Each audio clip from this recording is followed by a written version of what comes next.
England జట్టుపై భారత జట్టు అద్భుత విజయం సాధించింది. మూడో టెస్టు మ్యాచ్లో జట్టు ఏకంగా 434 పరుగుల తేడాతో ఇంగ్లాండ్ జట్టును చిత్తు చేసింది.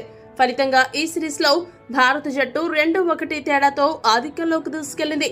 ఇంగ్లాండ్ జట్టు ఏ కోసానా భారత జట్టు ముందు నిలవలేకపోయింది.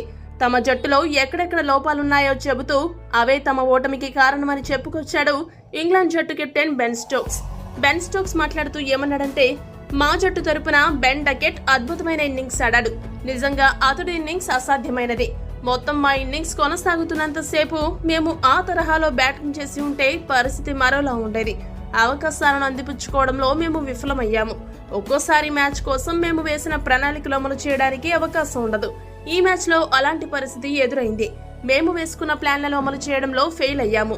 ఈ ఓటమితో సిరీస్ లో ప్రస్తుతం మేము వెనకబడ్డాము. అయినా సరే పుంజుకుని తిరిగి గాడిలో పడే అవకాశం అయితే మాకుంది.